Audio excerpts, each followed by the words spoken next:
Tapi sebelum saya menjelaskan komponen pertama dari hasil evaluasi yang saya lakukan, saya ingin menceritakan sedikit tentang SMA Negeri 1 Arosbaya. SMA Negeri 1 Arosbaya merupakan sekolah menengah atas yang berada di bawah naungan Dinas Pendidikan Bangkalan.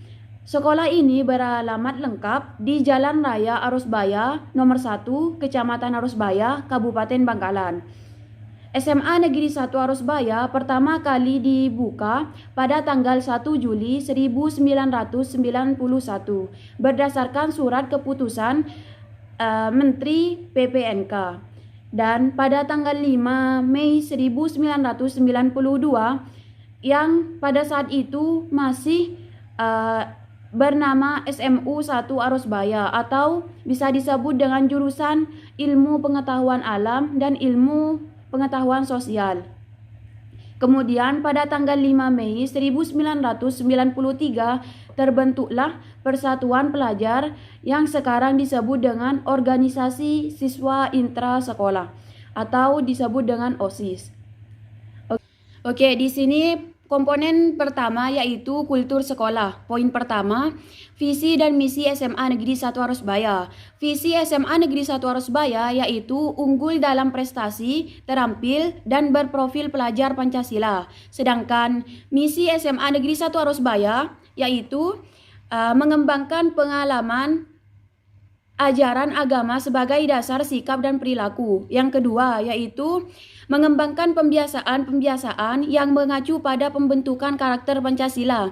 Yang ketiga, mengembangkan proses pembelajaran merdeka menuju abad 21. Yang keempat yaitu mengembangkan budaya 5S, salam, sapa, senyum, sopan, dan santun. Yang kelima, mengembangkan budaya cinta lingkungan dengan pengelolaan lingkungan. Biasanya di sini SMA Negeri 1 Arosbaya setiap tahunnya akan mengadakan lomba kebersihan kelas dan juga kebersihan taman. Penilaiannya berupa kelas yang paling kreatif, kelas paling bersih, dan juga taman paling bersih. Dan untuk penilaiannya biasanya dilakukan di siang hari sebelum pulang sekolah dan juga pagi hari sebelum memulai pelajaran di kelas. Yang keenam yaitu meningkatkan dan mengembangkan iklim literasi. Yang ketujuh yaitu melaksanakan pembelajaran dan penilaian HOTS. Yang kedelapan mengembangkan proses dan penilaian berbasis IT. Yang kesembilan yaitu mengembangkan motivasi untuk meraih prestasi dengan mengenal dan mengembangkan potensi diri baik akademis maupun non-akademis. Yang ke-10 yaitu merespon perkembangan iptek sebagai sekolah yang merespon perkembangan zaman yang berakar pada budaya. Yang ke-11 mengembangkan karakter anti korupsi. Yang ke-12 yaitu mengaktualisasikan bakat dan keterampilan siswa yang ramah lingkungan dan berakar pada budaya lokal dan mandiri. Sumber informasi dari Bapak Nahoi selaku Wakakurikulum. Yang kedua, tata tertib sekolah dan peraturan sekolah. Yang pertama, aturan masuk sekolah dimulai dari pukul 6.55. Biasanya pukul 6.55 ini gerbang sudah ditutup dan semua siswa atau murid harus berada di dalam kelas. Yang kedua, membaca doa sebelum dan sesudah pelajaran. Biasanya sebelum doa bersama dimulai, guru dan murid harus berada di dalam kelas. Dan kebiasaan ini dimulai pada tahun 2019. Yang ketiga, keterlambatan jika 5 menit maka akan diberi sanksi oleh BK. Dan jika lebih dari 30 menit maka siswa akan dipulangkan dan siswa bisa masuk kembali jika diantar oleh orang tua.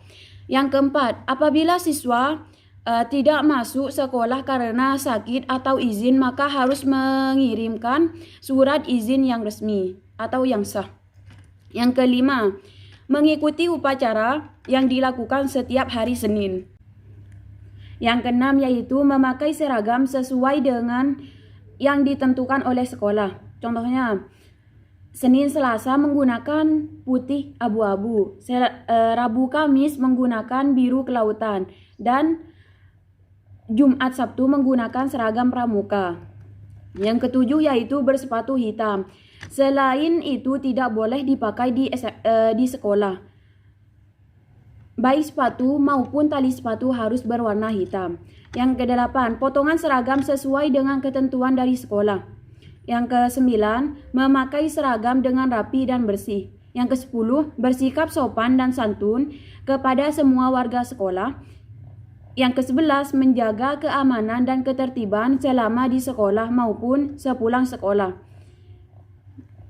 Sumber informasi Bapak Nahoi sebagai Wakakurikulum. Yang ketiga yaitu prestasi yang pernah diraih oleh sekolah. Yang pertama, di sini ada 5 prestasi. Yang pertama yaitu juara Harapan 1 kategori putra pada tahun 2018. Yang kedua yaitu juara 2 USNK pada tahun 2022. Yang ketiga yaitu juara Cepeng Persahabatan Bangkalan pada tahun 2022. Yang keempat yaitu juara Harapan 2 Kreatif Advertising Video pada tahun 2022. Yang ketiga yaitu juara 3 dan Harapan 1 kategori UI UX pada tahun 2022. Sumber informasi dari Bapak Nahoi selaku Wakakurikulum. Jam aktif yang poin keempat yaitu jam aktif sekolah. Jam aktif sekolah di SMA Negeri 1 Arosbaya ini Senin sampai Sabtu biasanya masuk pada jam 6.55 dan akan pulang pada pukul 13.30 kecuali pada hari Jumat, yaitu pada hari Jumat akan pulang lebih awal, masuk pada jam 6.55 dan akan dipulangkan jam 11. Sedangkan jam istirahat di SMA Negeri 1 Arosbaya ini jam 10 sampai jam 10.30. Sumber informasi Bapak Nahoi selaku Wakakurikulum. Poin kelima yaitu seragam yang digunakan. Di SMA Negeri 1 Arosbaya ini seragam yang digunakan pada hari Senin dan Selasa sama dengan seragam pada umumnya yaitu seragam putih abu-abu, dan pada hari Rabu dan Kamis menggunakan seragam biru kelautan, dan untuk hari Jumat dan Sabtu memakai seragam pramuka. Sumber informasi Bapak Nahoi selaku Wakakurikulum. Yang poin yang keenam yaitu pembiasaan. Di SMA Negeri 1 Arosbaya menerapkan 5S yaitu senyum, sapa, sopan, salam, dan santun. Hal itu yang dilakukan setiap pagi dan setiap hari ketika memasuki gerbang sekolah. Siswa akan bersalaman dan mulai menyapa Bapak Ibu guru yang sedang berada di depan gerbang untuk menyambut siswa-siswinya. Yang pembiasaan yang lain yaitu di SMA Negeri 1 Arosbaya selalu melakukan doa bersama yang dipimpin oleh Bapak Ardi. Doa bersama dilakukan baik sebelum memulai pelajaran maupun setelah berakhirnya pelajaran. Dan guru maupun siswa diwajibkan harus berada di dalam kelas sebelum doa bersama itu dimulai. Dan untuk olahraga, pembiasaan olahraga itu jadwalnya tergantung oleh guru yang mengajar. Untuk poin yang ketujuh yaitu kerjasama yang pernah dilakukan oleh pihak sekolah dengan instansi lain. Yang pertama yaitu Polres atau dengan tema kenakalan remaja dan narkoba, dan juga bekerja sama dengan Koramil, Puskesmas, Biasanya dengan bekerja sama dengan puskesmas tentang sosialisasi HIV dan juga donor darah. Donor darah biasanya dilakukan sekitar 6 bulan sekali. Yang kelima yaitu bekerja sama dengan kecamatan dan juga bekerja sama dengan kampus-kampus yang ada di Jawa Timur. Poin yang ke-8 yaitu sarana dan prasarana yang tersedia di sekolah. Sarana yang tersedia di sekolah meliputi ada LCD dan juga printer, komputer, kipas angin, rak buku, lemari, sound system, papan tulis, perlengkapan olahraga, kursi dan juga meja, perlengkapan lab dan juga praktik, alat kebersihan, mading, tiang bendera. Sedangkan prasarana yang disediakan oleh sekolah yaitu ruang guru, ruang kepala sekolah, ruang tata usaha, ruang BK, ruang perpustakaan, ruang kelas yang berjumlah 27, yang koperasi siswa, kantin. Di kantin di sini ada 2, ada di sebelah utara dan juga di sebelah selatan. Ruang UKS, musola, laboratorium biologi, laboratorium kimia, dan juga laboratorium fisika. Ada juga laboratorium komputer, lapangan upacara, kamar mandi. Di sini ada 4 di sebelah utara, di sebelah selatan, dan juga di samping musola. Ada lapangan olahraga, ada gazebo, ada juga tempat cuci tangan. Tempat cuci tangan ini disediakan di depan setiap kelas. Dan juga ada gudang. Poin yang ke-9 yaitu struktur organisasi sekolah. Di sini ada kepala sekolah yaitu Ibu Nur Fatihah SPD MPD. Yang kedua yaitu koordinator TU Bapak Nurul Miftah. Yang ketiga yaitu Waka Kurikulum Bapak Nahoi SPD. Yang keempat yaitu Waka Kesiswaan Bapak Muh Syaifuddin SPD. Wakasar Bapak Wahrul Alam SPD. Wakahum atau Wakahumas Ibu Dr. Andes Kurniatun. Sumber informasi yaitu dari Bapak Nurul Miftah selaku koordinator TU. Poin yang ke-10 yaitu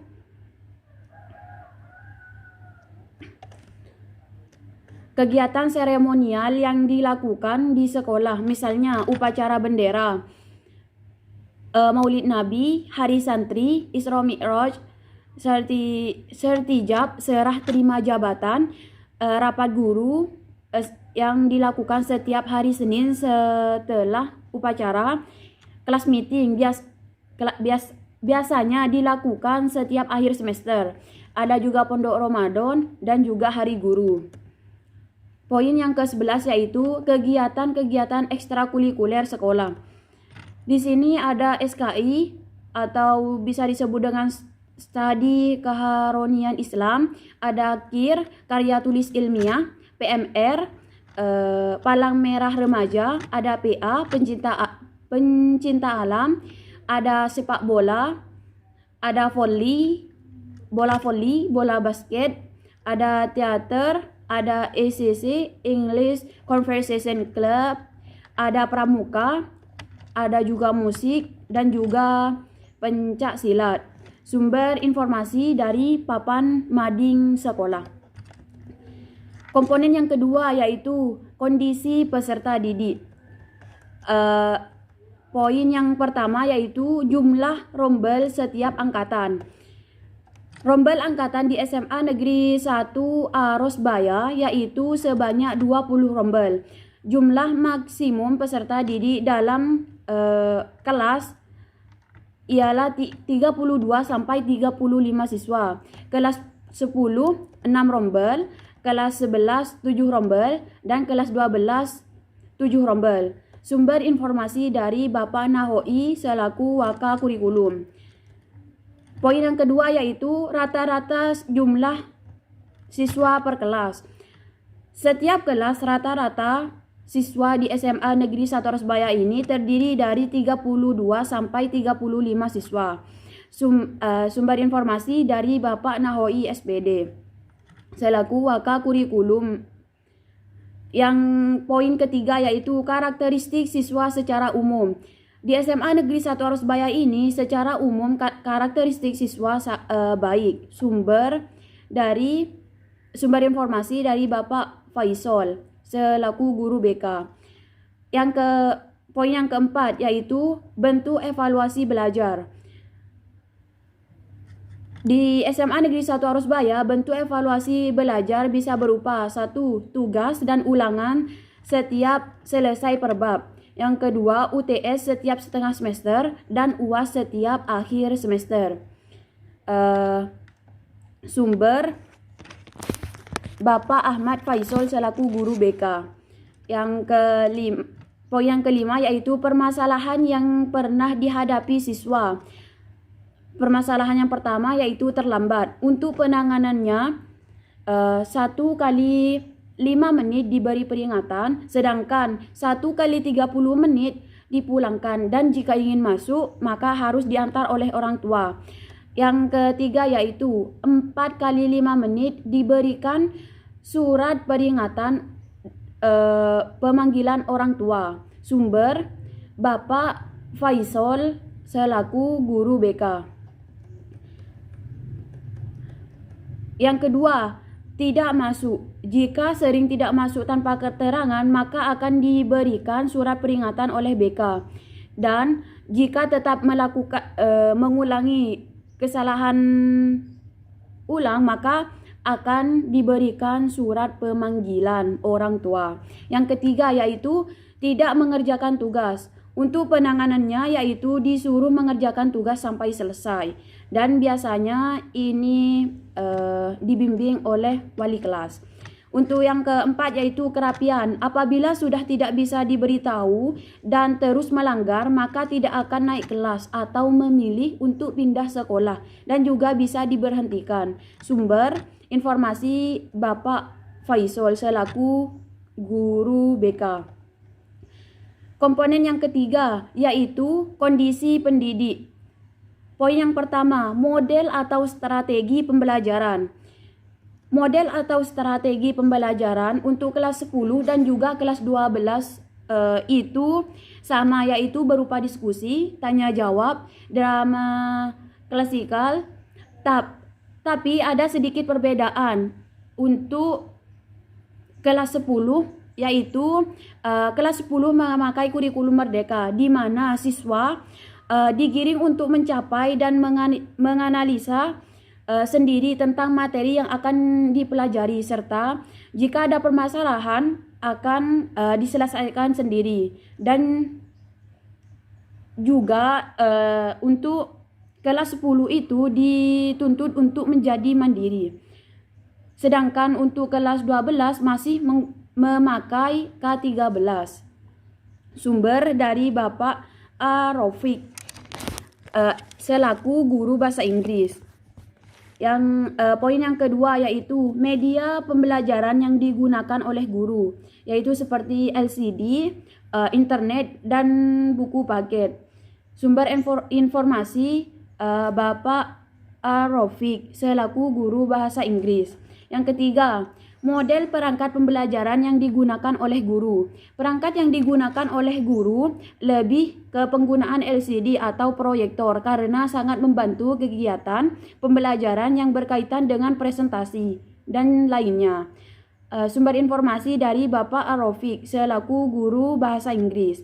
Yang keempat, yaitu kesulitan atau permasalahan yang pernah dialami oleh guru dan penanganannya.